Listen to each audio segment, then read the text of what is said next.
আল্লাহ পাক বলেন, আমি আদমের পৃষ্ঠদেশ থেকে পৃথিবীর যত মানুষ কিয়ামত পর্যন্ত আসবে সবাইকে এক টানে বের করেছিলাম, যেটা আলমে আরো বলা হয় রুহের জগৎ। ওই একদিন ওনার পৃষ্ঠদেশ থেকে আমাদেরকে আল্লাহ বের করলেন।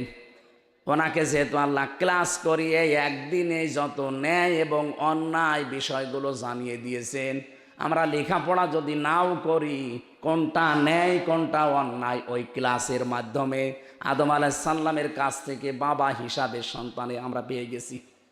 আপনি দেখবেন লেখাপড়া জানে না, তারপরেও ন্যায় এটা এটা অন্যায়ও কিন্তু জানে, মানতে পারে না হয়তো তার বিবেক বা তার ইমানের কারণে, কিন্তু লোকটা জানে যে এটা ন্যায় না অন্যায়।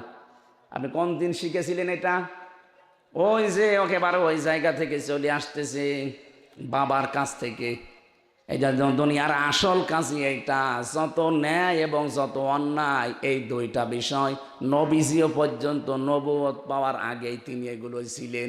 এই জন্য মানুষ তাকে আল আমিন বলতো, আস সাদিক বলতো। আমার এখান থেকে যে শিক্ষার বিষয় আপনি আরো চিন্তা ভাবনা করে আয়াতটা পড়বেন। মঞ্চে বসা ওলামা ইকরাম, সামনে বসা মুসলমান ভাইরা, পর্দার আড়ালের সম্মানিতা মা এবং বোনেরা, প্রশাসনের ভাইরা, যার মাধ্যমে আসলাম আপনাদের এই গ্রামের সন্তান, এ মাহফিল বাস্তবায়ন কমিটিতে যিনি সবচাইতে বেশি শ্রম দিয়েছেন, বিশিষ্ট ব্যবসায়ী জনাব পিয়ার, আরও নাম আছে হয়তো, এ নামেই পরিচিত। হায়াতে তাজ্জে বা সিহাতে কল্লিয়া কামনা করছি, তার মা বাবাকে আল্লাহ যেন মাফ করে দেন। আমিন। সবাইকে নিয়ে আগে আল্লাহকে ধন্যবাদ জানাই, যিনি আমাদের বিশাল একটা জগদ্দল পাথর বুকের ওপর থেকে নামিয়ে দিয়েছেন। আলহামদুলিল্লাহ। এ নোয়াখালীর বহু জায়গায় আসার পরও আমি ফিরে গেছি, কোথায় কুষ্টিয়া, কোথায় নোয়াখালী, আসতে একদিন লাগে। স্যার আমাকে আজকে বলছিল যে টায়ার লাগলে টায়ার দেব, কারণ আমার আসতে একটা টায়ার ক্ষয় হয়ে যায়। কোথায় বলেন তো, আসতে যেতে আমার একদিন শেষ। পরিবার থেকে এখন চাপ দিচ্ছে যে 3 বছর তো ছিলেই ভেতরে, আরো এখন বাইরে থাকবা, আমরা কি। তো এখন তো যেহেতু সিজন, তো এই 3 মাস, জানুয়ারি ফেব্রুয়ারি আর এপ্রিল, মার্চ মাসে তো আবার সৌদিতে থাকা লাগবে হজে। এই 3টা মাস নেওয়া আছে মাহফিলগুলো, আমরা চেষ্টা চালাবো যেন সুস্থ শরীরে সঠিক সময়ে যেন হাজির হয়ে কোরআনের মূল কথাগুলো আমরা বলতে পারি ইনশাআল্লাহ। এই জন্য যিনি পাথরটা নামিয়ে আমাদের কথা বলার মতো একটা পরিবেশ তৈরি করে দিলেন, যদিও ষড়যন্ত্র থেমে নেই, মানে বাইরে যে এখনো পর্যন্ত যে ষড়যন্ত্রগুলো চালাচ্ছে, যদি আমি এখনো ঐক্যবদ্ধ হতে না পারি, অনেকে এখনো পর্যন্ত বিভিন্ন জিনিস নিয়ে কামড়া কামড়ি আরম্ভ করেছেন। মির্জা আব্বাস সাহেব কয়েকদিন আগে ঘোষণা দিয়েছিলেন, আমি ছিলাম ওখানে, বলছিল জীবনে যদি কিচ্ছু না পায় কোনো আফসোস নেই, অন্তত হাসিনা চলে গেছে এটাই আমার সান্ত্বনা। আপনি টের পাচ্ছেন জয়নুল আবদিন ফারুককে কুকুরের মতো পিটিয়েছে একটা বিরোধী দলীয় চিফ হুইপের মতো মানুষ, তারা যদি 5 বারের এমপি, এই লোকটা যদি পুলিশের হাতে পিটানি খায়, তাও যেভাবে মেরেছে মানুষ এভাবে মারে না। রিমান্ডে আমি মার দেখেছিলাম, কিছু মানুষ দেখতাম চোখ মুখ বেঁধে, মানে ওই যে মাটির নিচে যেখানে এমন পিটানো পিটাইতো, হাতের নখ তুলে নিত। আমি কয়েকজনের নখ দেখি নাই, পায়ের নখ তুলে নিত। এই কঠিন অবস্থায় ওদের যে চিৎকার, ওরা তো নয় সাধারণ মানুষ, ওরা হয়তো ওই ডাইল মাইল খায় অথবা ওই লাল পানি খায়, এরকম কিছু মানুষ, অথবা মানুষ মার্ডার করেছে। জয়নুল আবদিন ফারুক সাহেব মানুষ মার্ডার করেছে না বলেন। যিনি মেরেছিল কোথায়, সে লোক কই, তারা তো আর পাওয়া যাচ্ছে না। হারুন আঙ্কেলের জীবন তো শেষ করে দিয়েছে। হাও আঙ্কেল, আমার সাথে ওই ছোট হুজুরটা ছিল জেলে, আমার ঘরেই ছিল। আমারে মাঝে মাঝে রাতের বেলা যখন কারারক্ষী এসে তাহাজ্জুদ নামাজের জন্য ডেকে দিত, রাত 2:30 3টার দিকে, আমরা 2 জন এক ঘরে, ওই ওঠার পরে নামাজ, এত সময় নামাজ পড়বো, 2.5 ঘন্টা 3 ঘন্টা, 1-1.5-2 ঘন্টা নামাজ পড়ে বাকির সময় গল্প করতাম যে কি হয়েছিল বলেন তো। যে হুজুর, আমি একটা ছোট মানুষ, আমি আপনার মাজা পর্যন্ত না, আমার কাছে দাঁড়ালে আমার মাজা পর্যন্ত। অথচ আমার রাত 1টা 2টার দিকে নিয়ে গেল ওই যে ফকিরাপুল নাকি ওই জায়গা, হাতির ঝিল, রাস্তার 2 পাশে ব্লক করে দিয়ে আমার পোশাক আশাক সব খুলে দিল। আমি এমনি ছোট মানুষ, জিনিসপত্র আমার ছোট, তাই বলে আমার সব খুলে নেবে? আমার তো বয়স আছে, ওর ওই সময় 27 বছর বয়স, এখন 30 বছর। হঠাৎ করে একটা মহিলা নিয়ে আসলো কোন জায়গা থেকে, অর্ধ উলঙ্গ, ওরে নিয়ে আমার পাশে দাঁড় করিয়ে ওর বছর ঘাড়ের সাথে হাত লাগান। আমি ছোট মানুষ, ওর মাথা পর্যন্ত ওর ঘাড়ে আমি হাত দেবো কি করে? তারপরেও তো আমি পুরাটাই ফিরাই উলঙ্গ, আর ও মহিলাও এরকম। আর আমার হাতে কোন জায়গাতে একটা সিগারেট ধরিয়ে বলছে আপনি টানবেন, আমরা ছবি তুলবো, সকালবেলা দেখাবো যে হুজুর এরকম। আচ্ছা, অসহায় লাগছিল নিজেকে, একটা বরদোয়া দিলাম যে আল্লাহ এই কাজগুলো যারা করছে, কনস্টেবল ছিল, পুলিশের এএসআই, একজনকে ডাকলাম, ভাই আপনারা যা করছেন হারুন সাহেব জানে না মানে উনি তো করাচ্ছে। এত খারাপ লাগলো যে লোকটারে আমি কি মনে করতাম আর কি করছে। বললাম আল্লাহ আমার যা দেখাইলো ওরেও তুমি এভাবে দেখিও। আল্লাহ এই জন্য ওরে দেখিয়েছে। কয় ইঞ্চি আর বলার দরকার নেই। এত অপমান আমার বাংলাদেশে যদি 10 জন হয় তার ভেতরও একজন। আলেমদের সাথে যারাই যোগে যোগে বেয়াদবি করেছে প্রত্যেকটাকে আল্লাহ কিছু না কিছু দেখিয়েছে। ঐশী ছিল আমাদের পাশের জেলে, ওই যে বাবা মাকে জবাই করেছিল, ঐশীর বাবাও তো পুলিশ।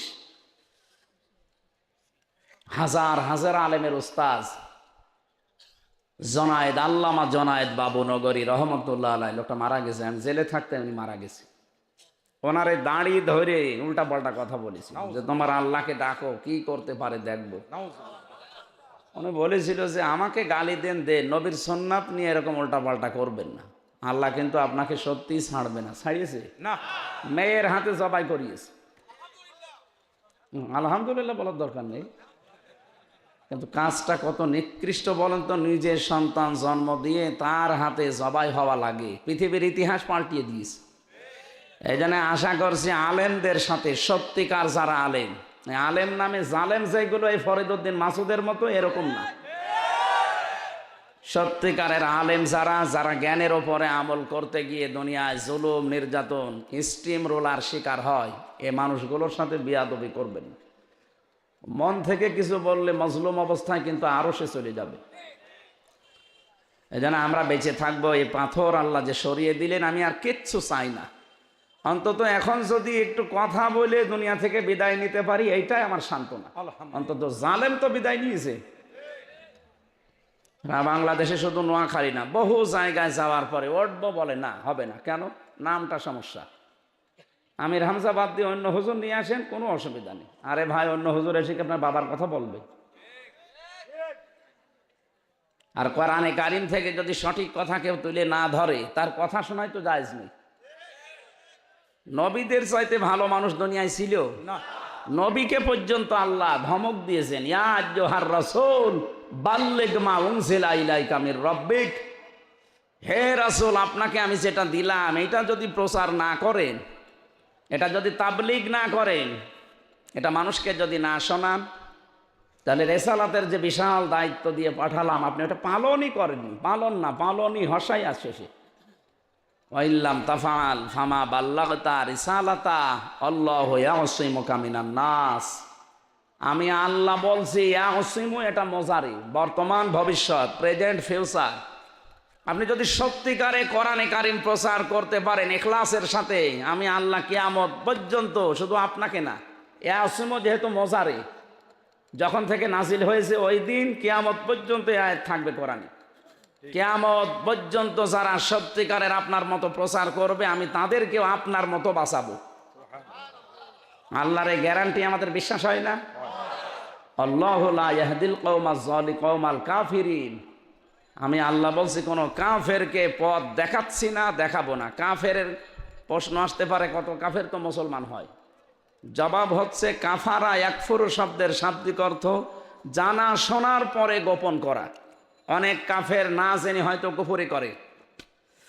ইন্ডিয়ার এই যে মলম সাংবাদিক যেটা, হকার, এই কয়েকটা হকার মিলে কয়েকটা সাংবাদিক চ্যানেল যারা উল্টাপাল্টা বাংলাদেশ সম্পর্কে তথ্য দেয়, এগুলো কিন্তু জেনে শুনে দেয়।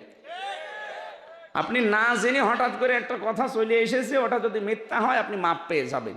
কিন্তু একেবারে উদ্দেশ্য প্রণোদিতভাবে একটা মানুষকে, একটা দেশকে কালার করার জন্য বিশ্বের কাছে আপনি উঠে পড়ে লেগে যাবেন, এইটার কোনো ক্ষমা নেই। আর এইরকম মানুষকে আল্লাহর পথ দেখায় না। কথা বুঝতেছেন? এই দেশটার পেছনে লেগে আছে এই প্রতিবেশী নামে কলঙ্ক। এরা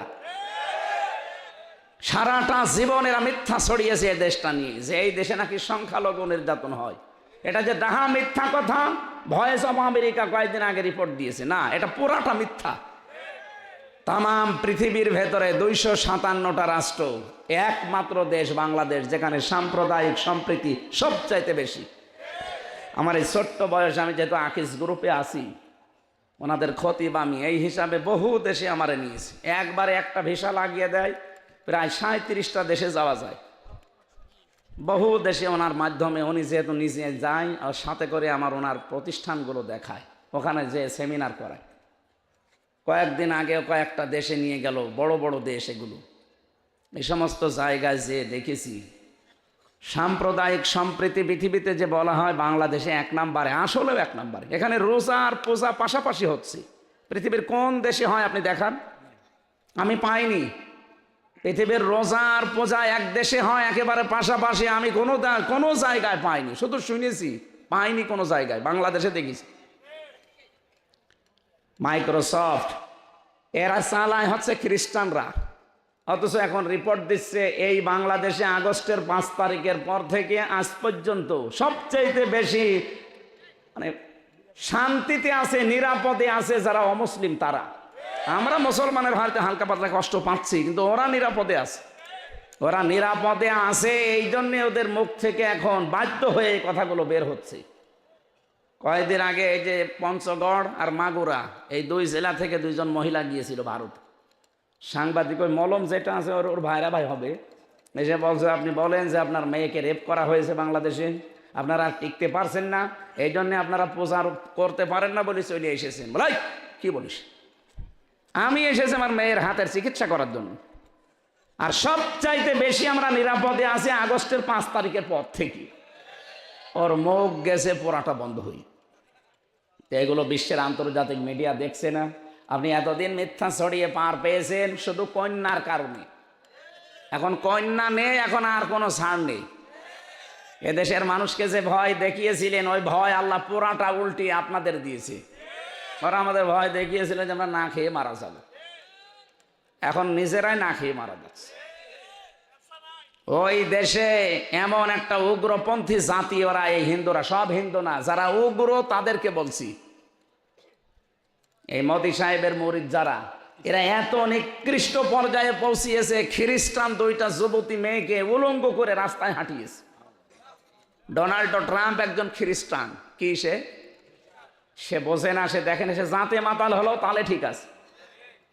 সে ক্ষমতা পাওয়ার পরে যে 20 তারিখে তার শপথ, ও অলরেডি বলেই দিয়েছে যে আমার মেয়েকে, আমার মাকে যারা উলঙ্গ করে রাস্তায় হাঁটাতে পারে, 16 লাখ ভারতীয় আছে আমেরিকায়, সব পাঠিয়ে দেব। আমি শপথ নেই, আমার মনে হয় দাদার ধুতি খুললো বলি।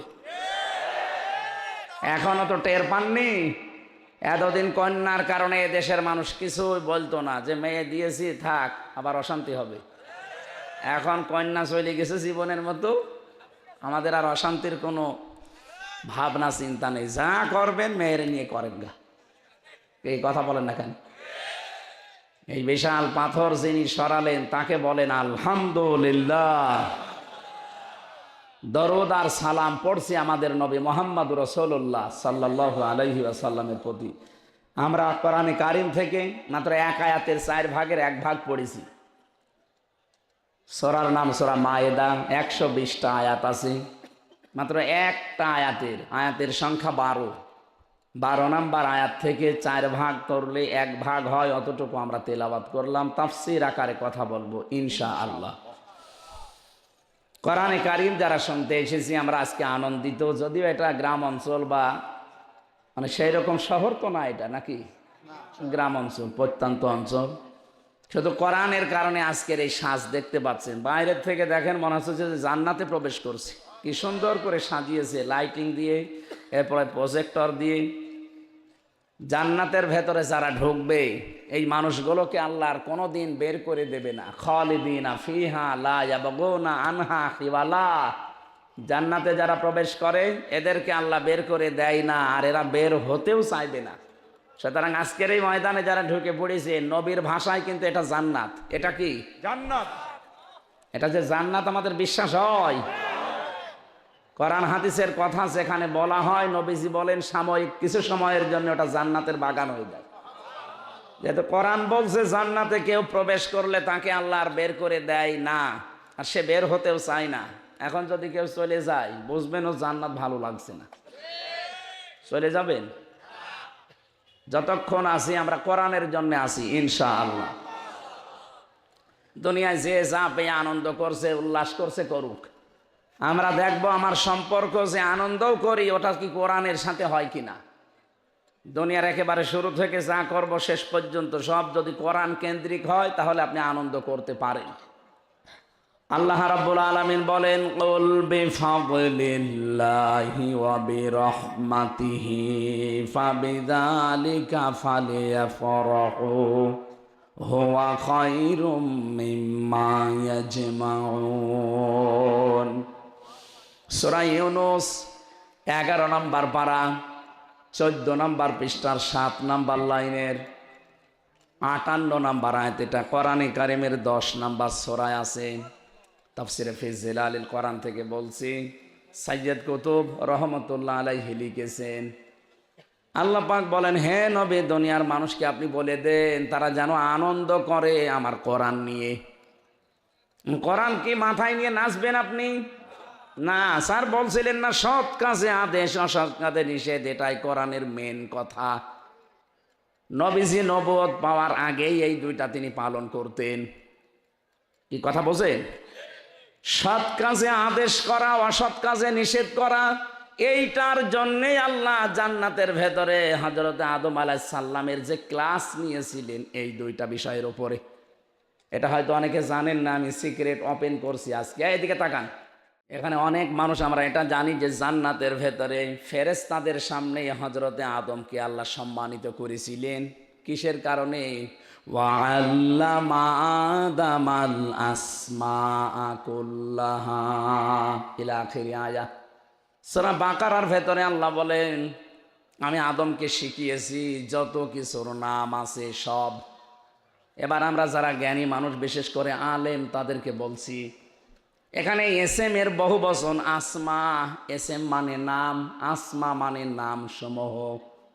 আপনার কি মনে হয় ক্লাস নিচ্ছে সরাসরি কে? ছাত্রকে? আদম নবী, সাধারণ মানুষ না। ভালো করে বোঝেন তো, ক্লাস নিচ্ছে সরাসরি আল্লাহ নিজে, আর ছাত্র আমাদের মতো কেউ না, সরাসরি আমাদের বাবা, সমস্ত মানুষের বাবা তিনি, তারপরও নবী তিনি। এমন জায়গায় ক্লাস করাচ্ছে যেটা দুনিয়ার সাধারণ জায়গাও না। জায়গা কোনটা? জান্নাত। বলেন বলেন। আমাদের কি মনে হয় যে এখানে আল্লাহর নাম বলতে আলু, পটল, ঝিঙ্গা, বেগুন এগুলোর নাম শিখিয়েছে? এখানে সিলেবাসভুক্ত আলেম যারা আছে জিজ্ঞাসা করেন তো, প্রত্যেকেই ও কথা বলবে, আমিও বলবো, কারণ আমি এভাবেই পড়েছি। এইটা পড়ে আমরা কামেল পাস করি, এইটা পড়ে আমরা মাস্টার শেষ করি।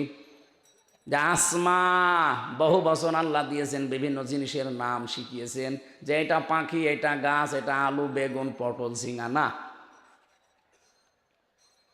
কোনদিন চিন্তা এসেছে আপনার মাথার ভেতরে? আমি কিন্তু গবেষণামূলক কথা বলি, চিন্তা ভাবনা করে আন্দাজে কোনো কথা, গতানুগতিক কথা বলার আমার অভ্যাস নেই। আমি কেন বলবো আন্দাজে মুসা নবীর কাহিনী 2.5 ঘন্টা আপনি কিছুই পেলেন না? 5 মিনিট শুনবেন, ওখান থেকে অন্তত 10টা শিক্ষা যেন বের হয়। ক্লাস একেবারে ক্লাসের মতো করা লাগবে। আছেন না আপনারা? কোনদিন ভাবনা চিন্তা আসে যে আল্লাহ ক্লাস করায়, নবী ক্লাস করছে, জায়গাটা জান্নাত, কত বড় গুরুত্বপূর্ণ একটা ক্লাস, ওখানে এরকম জিনিসের নাম শিখিয়ে আল্লাহ করবে কি? মুফাসসিরিনে কেরাম, যত এখন আধুনিক মুফাসসির যারা চিন্তা ভাবনা করে তারা লিখছে, আল্লাহ পাক ওই জায়গায় শিখিয়েছিলেন সমস্ত ন্যায় এবং সমস্ত অন্যায়। কিয়ামত পর্যন্ত যত ন্যায় এবং অন্যায়ের আসল বিষয় ওই এক ক্লাসে আল্লাহ সব আদমকে শিখিয়ে দিয়েছেন। প্রশ্ন আসতে পারে তাহলে আমরা, হ্যাঁ ওই ক্লাসে আমরা ছিলাম না, কিন্তু আমরা তার সন্তান। আদমের পৃষ্ঠদেশ থেকে যখন আমাদেরকে আল্লাহ বের করেন, ওয়াইদা খাযা রাব্বুকা মিন বানি আদামা মিন যুহুরিহিম যুররিয়াতাহুম ওয়া আশহাদাহুম ইলা আখিরি আয়া। আল্লাহ পাক বলেন, আমি আদমের পৃষ্ঠদেশ থেকে পৃথিবীর যত মানুষ কিয়ামত পর্যন্ত আসবে সবাইকে এক টানে বের করেছিলাম, যেটা আলমে আরো বলা হয় রুহের জগৎ। ওই একদিন ওনার পৃষ্ঠদেশ থেকে আমাদেরকে আল্লাহ বের করলেন। ওনাকে যেহেতু আল্লাহ ক্লাস করিয়ে একদিনে যত ন্যায় এবং অন্যায় বিষয়গুলো জানিয়ে দিয়েছেন, আমরা লেখাপড়া যদি নাও করি কোনটা ন্যায় কোনটা অন্যায় ওই ক্লাসের মাধ্যমে আদম আলাইহিস সালামের কাছ থেকে বাবা হিসাবে সন্তানে আমরা পেয়ে গেছি। আপনি দেখবেন লেখাপড়া জানে না, তারপরেও ন্যায় এটা এটা অন্যায়ও কিন্তু জানে, মানতে পারে না হয়তো তার বিবেক বা তার ইমানের কারণে, কিন্তু লোকটা জানে যে এটা ন্যায় না অন্যায়। আপনি কোন দিন শিখেছিলেন এটা?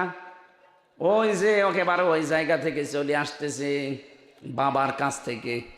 এটা দুনিয়ার আসল কাজই এইটা, যত ন্যায় এবং যত অন্যায় এই দুইটা বিষয় নবীজিও পর্যন্ত নবুয়ত পাওয়ার আগেই তিনি এগুলো ছিলেন। এই জন্য মানুষ তাকে আল আমিন বলতো, আস সাদিক বলতো। আমার এখান থেকে যে শিক্ষার বিষয় আপনি আরো চিন্তা ভাবনা করে আয়াতটা পড়বেন। দুনিয়াতে সবচাইতে বেশি জ্ঞান অনুযায়ী এলেম অনুযায়ী কাজ করেছিলেন বেশি কারা বলেন তো? কারা? নবীরা। কারা? কোরআনে কারীম জানিয়েছে, ইয়া হাসরাতান আলাল ইবাদ মা ইয়াতিহিম মির রাসূলিন ইল্লা কানু বিহি ইস্তাহজিউন। সূরা ইয়াসিন 23 নাম্বার পারার প্রথম নাম্বার পৃষ্ঠা 7 নাম্বার লাইনের 2 নাম্বার রুকের এটা 30 নাম্বার আয়াতে আছে। এটা আমি তাফসিরে ইবনে কাসির থেকে বলছি। আল্লাহ পাক বলেন, আমার আফসোস লাগে, আমার আফসোস, আমার আক্ষেপ, দুনিয়ায় এমন কোন নবী রাসূল পাঠালাম না যার সাথে সমসাময়িক মানুষেরা ঠাট্টা করে নাই, বিদ্রুপ করে নাই। বলেন তো নবীদের চরিত্র কি খারাপ ছিল? বলেন বলেন, কেন তাদের সাথে ঠাট্টা বিদ্রুপ করেছে? একটাই কারণ, তারা তাদের জ্ঞান অনুযায়ী যোগ্যতা অনুযায়ী কাজ করতে গেছে। আজ দুনিয়াতে সত্যি যারা ওই যে আদম নবীর পাওয়া থেকে যে জ্ঞান, পরিচিত জ্ঞান, এই জ্ঞানের ওপরে সত্যি যারা আমাজ টিকে থাকতে চাবে, আমল করতে চাবে, কাজ করতে চাবে, দেখবেন তাদের মর্যাদা সম্মান নিয়ে অনেকে টানাটানি করবে। কিন্তু তাদের ভেতরে মহাব্বত সৃষ্টির ভেতরে আল্লাহ নিজে তৈরি করে দেবে। আমি আল্লামা সাঈদীর নাম বলছি, বহু চেষ্টা চালিয়েছে তাকে কালার করার জন্যে, কিছু শয়তান লোক ছাড়া সবাই তাকে ভালোবাসে। মাঝে মাঝে আমি দেখতাম জেল থেকে যখন নিয়েছি তো আমার আগে থাকতো উনি পিছন ভ্যানে 1-1.5 কিলোমিটার 2 কিলোমিটার মানুষ দৌড়াতো, মহিলারা, হুজুর কোনো ভয় নেই আপনার, আফসোস করবেন না, ও জালেমদের কোনো কথা আমরা বিশ্বাস করি না। অথচ পুলিশ পেছনে পেছনে আছে, পুলিশের ভয় থাকার পরও তারা নির্দ্বিধায় আমাদেরকে শোনাতো, কোনো চিন্তা নেই। ওই যে ফাঁকা দিয়ে একটু মুখ বের করলে দেখতাম মহিলারা কিছু দৌড়াচ্ছে, চিনি না জানি না, অথচ ওর ভেতরে মহাব্বত তৈরি করে দিয়েছে আল্লামার জন্য কে? ইন্নাল্লাযীনা আমানু ওয়া আমিলুস সালিহাতি সায়াজআলু লাহুমুর রাহমানু ওয়াদ্দা। সূরা মারিয়াম 96 নাম্বার আয়াত 16 নাম্বার পারার 11 নাম্বার পৃষ্ঠার প্রথম নাম্বার লাইনে আছে। যত তাফসির আমি আয়াতের সাথে মিলিয়েছি, প্রত্যেক মুফাসসির আয়াতে বাংলা একই কথা লিখেছেন। প্রায় 42টা মিলিয়েছিলাম ভার্সিটি থাকাকালীন এই যে বোদ্ধা শব্দটা নিয়ে। আল্লাহ জানিয়েছেন সত্যি যারা ঈমান এনেছে, ও নোয়াখালীবাসী, নোয়াখালী না এটা? এদিকে তাকান। আল্লাহ পুরা কোরআনে যেখানেই দেখবেন ঈমানের কথা জানিয়েছে, সেখানে ঈমান পেয়েছে এ কথা বলেননি। প্রত্যেক জায়গায় তিনি বলেছে যারা ইমান, এই ক্লাস চলছে না, 1 2 ছেলে ফেলে জবাব দেয় দেখেছেন? এইভাবে জবাব দেবেন যদি বুঝে থাকেন, আর না বুঝলে চুপ করে থাকবেন। পড়া কোরআনে ইমান কেন্দ্রিক যত কথা আছে এটা প্রায় 903 জায়গায় পাবেন পড়া কোরআন শরীফে। প্রত্যেকটা জায়গায় ডাইরেক্ট হোক ইনডাইরেক্ট হোক, প্রত্যেক জায়গায় আল্লাহ আমাদেরকে ডাক দিয়েছেন যারা ইমান এনেছেন না ইমান পেয়েছেন। এবার আপনি নিজের দিকে তাকিয়ে বলেন তো, আপনি কি ইমান এনেছেন না ইমান পেয়েছেন? না না, ইমান এনেছেন কবে? আপনি ইমান পেয়েছেন? আপনার মা বাবা পূর্বপুরুষ যারা মুসলমান ছিল তাদের পক্ষে এসেছেন, ঘরে এসেছেন, এর জন্য আপনি ইমানদার। কোনদিন ইমান এনেছেন? না। হয়তো ছোটবেলায় আরবি পড়তাম মক্তবে, এখানে মাদ্রাসার উদ্যোগে মনে হয় মাহফিল, এখানেও দেখবেন কায়দার পেছনে লেখা আছে এটা আমানতু বিল্লাহি কামা হুয়া বিআসমাইহি ওয়া সিফাতিহি ওয়া ক্বাবিলতু জামিয়া আহকামিহি ওয়া আরকানিহি। 5টা বিষয়, এই 5টার স্বীকৃতি দেওয়া লাগে, তারপর আপনি ইমান এনেছেন বলে গণ্য হবেন। আমরা যারা এখানে আছি আমরা ইমান আনি নাই, ইমান পেয়েছি। বলেন ইমান। 5টা বিষয় এখন যদি বলি আপনি একটার ভেতরও টিকবেন না। অথচ ছোটবেলায় ওইটা আগে পড়িয়েছে, আলিফ বা তা সা পড়ানোর পরে দেখি ওইটা মুখস্থ করাতো আগে। ওই সময় ছোট ছিলাম, বুঝি না, এখন দেখি সবই ওর ভেতরে। আমানতু বিল্লাহ, আমি ইমান আনলাম এমন আল্লাহর উপরে, না আমি ইমান পেলাম এমন আল্লাহর উপরে। আমি এমন আল্লাহর উপরে ইমান আনলাম কামা হুয়া, যার অস্তিত্ব আছে, বিআসমাইহি, যার নাম আছে, ও সিফাতিহি, যার গুণাগুণ আছে, ক্বাবিলতু জামিয়া, আমি তার যত কিছু আছে আমি সব কবুল করে নিলাম, স্বীকার করে নিলাম, মেনে নিলাম। আহকামিহি ওয়া আরকানিহি, এখানে আহকাম হুকুমের বহু বচন আহকাম, আর রকনের বহু বচন আরকান। যত হুকুম তিনি আমার জন্য দিয়েছেন, যত খুঁটি আমার জন্য আছে, সব আমি শক্ত করে ধরলাম। ইসলামের খুঁটি কয়টা বলেন তো? আরো জোরে বলেন। আপনি কায়দায় সে ছোটবেলায় স্যার পর্যন্ত পড়েছে, আমরা কিন্তু শুধু পড়ে শেষ, এগুলো বাস্তবায়নের কোনো পক্ষে আমরা নেই। এই জন্য আমরা ইমান পেয়েছি, আর সাহাবা একরাম ইমান এনেছিলেন। এবার আমার প্রশ্ন কোরআনে কারিম থেকে, ইমান যদি কেউ আনতে চায় তার প্রথম একটা কাজ আল্লাহ দিয়েছেন। নোয়াখালীবাসী ইমান এনেছি বললে হবে না, ইমান আনার আগে একটা কাজ আছে, ওটা হচ্ছে তাগুত ছেড়ে দেওয়া। নিজে নিজের জায়গা থেকে ভাবেন তো, আপনি কি ইমান এনেছেন তাগুত সহকারে না তাগুত ছেড়ে দিয়ে? আগস্টের 5 তারিখের আগে একটা জরিপ পেয়েছিলাম আল জাজিরার, ওনারা জানাচ্ছিল বাংলাদেশে 100 জনের মাত্র 15 জন চায় যে দেশে কোরআনের আইন চালু হোক। 100 জনের মাত্র 15 জন। আগস্টের 5 তারিখের বাড়ি 3 দিন আগের রিপোর্ট একটা, মাত্র এই 3.5 মাসের ব্যবধানে এই দেশে এখন 100 জনের 58 জন মানুষ চাচ্ছে দেশে কোরআনের আইন চালু হোক। অনেক হিন্দু পর্যন্ত বলছে না, কোরআন আসলে আমরা নিরাপদ থাকবো, তারা দেখছে তারা এখন। এবার বাস্তবে বলেন তো, ইমান আনতে হলে যেটা ত্যাগ করা লাগে তার নাম তাগুত। কোরআনে কারিম জানিয়েছে ফামাই ইয়াকফুর বিত্তাগুতি ওয়া ইউমিন বিল্লাহ। সূরা বাকারা 3 নাম্বার পারা 1ম নাম্বার পৃষ্ঠা 13 নাম্বার লাইনের 256 নাম্বার আয়াতের মাঝের অংশে আছে, কে যদি ইমান আনতে চায় আল্লাহ বলেন ওকে দায়িত্ব দিলাম ও যেন তাগুত ছেড়ে দেয়। কি ছাড়ে? তাগুত ছেড়ে দিয়ে যদি ইমানের দাবি করে, ফাকাদ ইসতামসাকা বিল উরওয়াতিল ওয়াসকা, সে এমন একটা মজবুত খুঁটি, একটা রশি ধারণ করবে, লাং ফিসাম আলাহা, জীবনও ছেড়ে যাবে না। এবার আয়াতটা বাংলাদেশের সাথে মিলান। এদেশে যারা তাগুত ছেড়ে দিয়ে ইমান আনে, তাদেরকে আপনি যতই জুলুম অত্যাচার করেন তার ইমান থেকে টলাতে পারবেন না। এই কথা বলছে না কেন?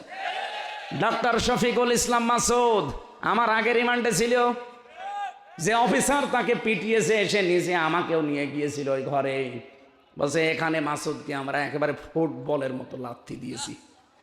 7-8 জন মিলে এই ঘরের ভেতরে তার চোখ বেঁধে এমন ভাবে লাথি দিয়েছি, ফুটবলকে যেভাবে মানুষ 4-5 জন মিলে মারে ওইভাবে মেরেছি। এত অত্যাচার জুলুম গেল। দেলাওয়ার ভাইয়ের কথাও বলছিল যে দেলাওয়ারকে আমরা এই তার গরম করে লজ্জাস্থানে ঢুকিয়েছি। ওরা ইমান এনেছিল, তগুত ছেড়ে দিয়ে এই জন্য টলাতে পারেনি। 57 দিন রিমান্ড দিয়েছে। বাংলাদেশের ইতিহাসে এই বেশি। এত কিছু করার পরও তার ইমান থেকে মানুষ টলাতে পারেনি। অথচ এই দেশে 15.5 বছরে কত বড় বড় ইমাম সাহেব পর্যন্ত ইমান হারিয়ে ফেলেছে, কারণ তারা ইমান এনেছে তগুত ছেড়ে না দিয়ে। জাতীয় মসজিদের ইমাম পর্যন্ত পালিয়ে গেছে, ইমানই ছিল না, অথচ ইমামতি করতো। কি কথা বলছে না কেন? আরে ভাই, ইমান আনতে হলে আগে তগুত ছেড়ে দেওয়া লাগবে। সে নিজে নৌকা মার্কা নিয়ে দাঁড়াইতো, তার ইমান থাকে কি করে? আমি তো বাস্তব কথা বলছি।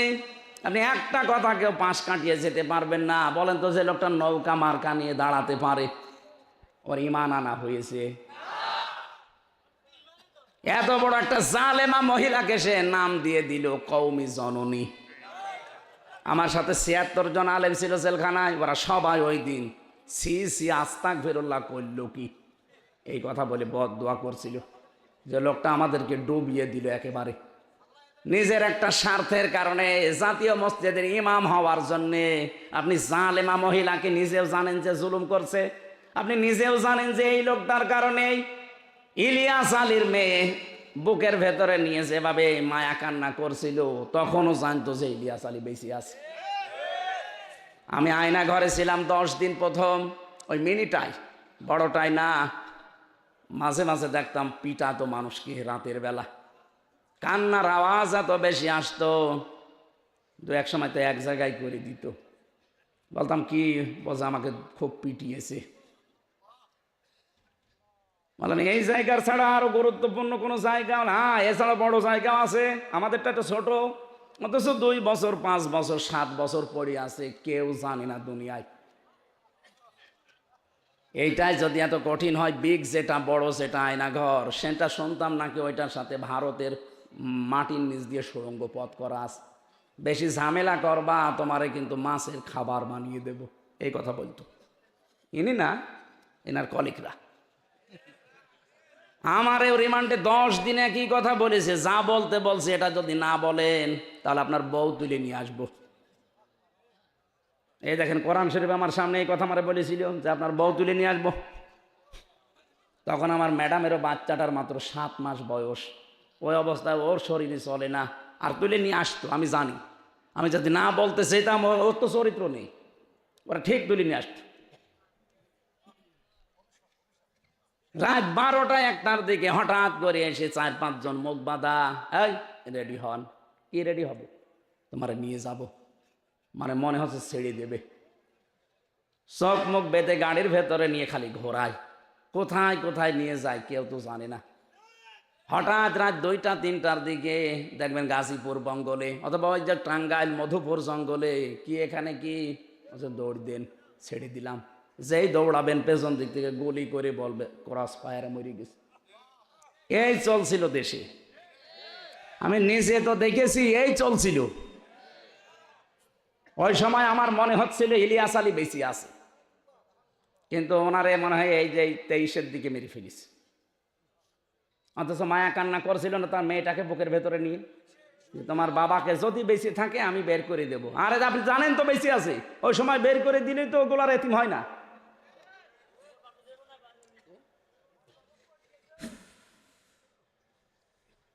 একটা মানুষ জানে না তার নাম কি, ওরা জিজ্ঞাসা করে ভাই আপনার নাম কি, মুখের দিকে তাকিয়ে থাকে। কারণ 8 বছর 10 বছর 14 বছর লোকটা আছে, জানেই না যে আমি আছি কিনা। এত বড় বড় নখ হয়ে যায়, এত বড় বড় নখ, চুল দাড়ি গোপ, মনে হচ্ছে জঙ্গল থেকে বেরিয়ে আসতেছে। কেউ কেউ দেখতাম নখ দিয়ে ওই যে দেওয়ালের সাথে খুশিয়ে খুশিয়ে ভাঙ্গা ভাঙ্গা অক্ষরে লিখে রাখতো, ভাই যদি বাইরে যেতে পারেন এই নাম্বারটা জানাবেন যে আমি বেঁচে আছি। সকালবেলা কয়টা পচা ছোলা দিয়ে যেত, পারলে খান না পারলে ফেলে দিন। সকালবেলা, দুপুরবেলা দিত এক মোট ভাত, মনে হচ্ছে কেউ মাখিয়ে দিয়েছে। মুফতি ফখরুল ভাই এই নোয়াখালীর সন্তান, এই যে হাতিয়ায় বাড়ি, আমার সাথে ছেলে ছিল শেষে 3 বছর। আমারে মাঝে মাঝে দেখতাম এবার 60 হয়ে শুয়ে আছে, হাত পা ছেড়ে দিয়ে।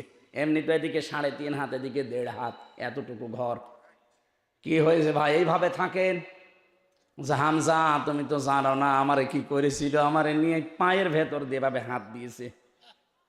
সামনে যে লোহার ব্যারিকেড দেওয়া, ওর সাথে হাত লাগিয়ে তালা লাগিয়ে দিয়েছে। আরে 1 মিনিট, 5 মিনিট, 10 মিনিট না, বছরের পর বছর ওইভাবে আমি বসে আছি। 1-1.5 মিনিট সময় দিত টয়লেট করার জন্য, 1-1.5 মিনিট। বলেন তো একটা মানুষ এভাবে কয়দিন থাকতে পারবেন আপনি? আর এখনো পর্যন্ত দেখি অনেকে জালেমের পক্ষে সাফাই গায়, স্ট্যাটাস দেয় যে কি করেছে বুবু আমার, পালিয়ে যাওয়া লাগলো।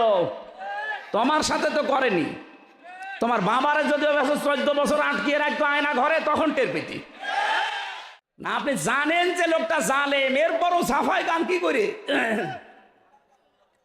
আপনি অনেক কিছুর খবর জানতেন।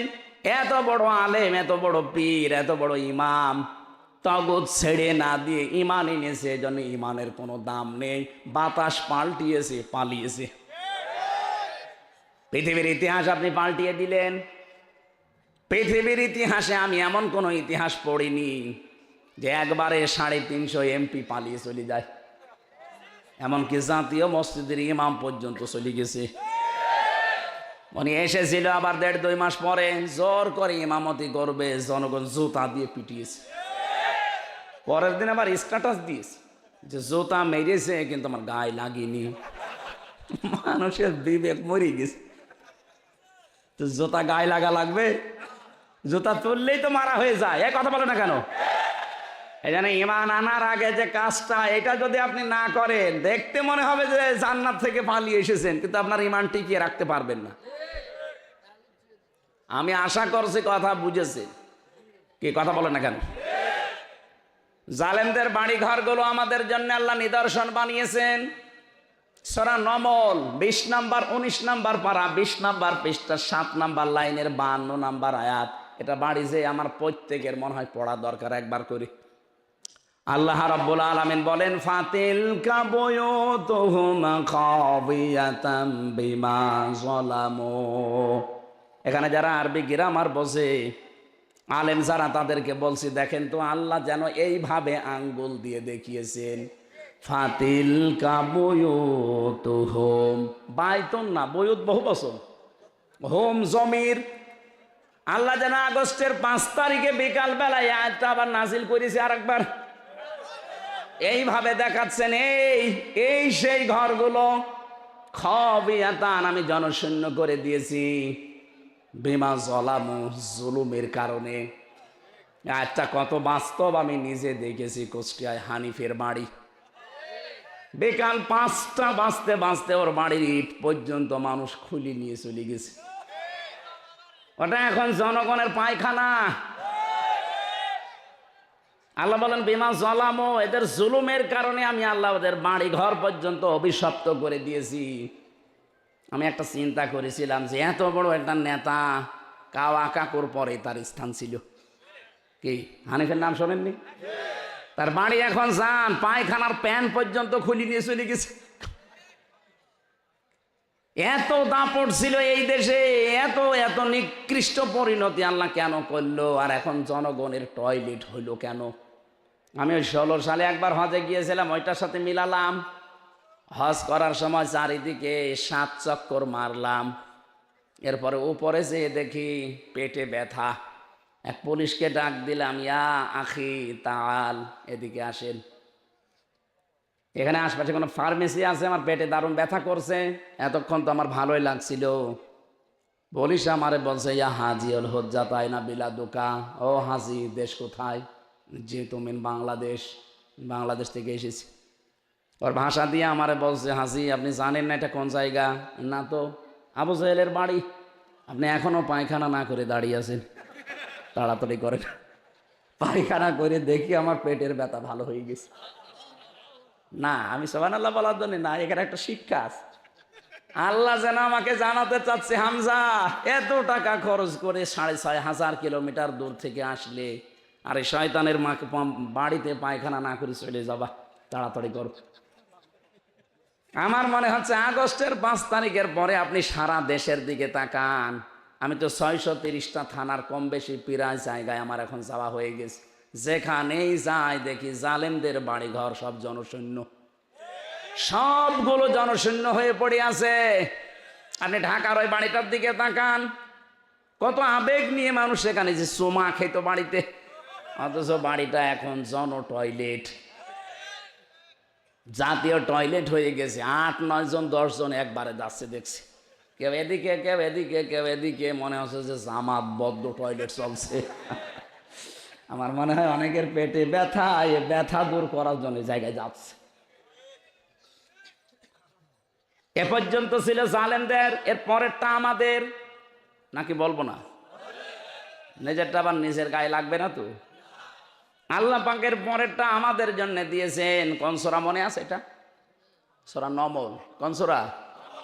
19 নাম্বার পারা, 20 নাম্বার পৃষ্ঠা, 7 নাম্বার লাইনের 52 নাম্বার আয়াত। যে কোনো তাফসির বাংলায় যে পড়বেন আপনার ঈমান আরো দৃঢ় হবে যদি শিক্ষা নিতে পারেন। এর পরেরটা যেহেতু আমাদের জন্য, এবার শোনেন, ইন্না ফি যালিকা লায়াতাল লিকাউমিন ইয়ালামুন। এখানে যারা আলেম যারা দেখবেন 2টা তাকিদ দেওয়া আছে, ইন্না আর লামে তাকিদ। আল্লাহ বলেন অবশ্যই অবশ্যই এর ভেতরে শিক্ষা আছে যারা জ্ঞানী সম্প্রদায় তাদের জন্যে।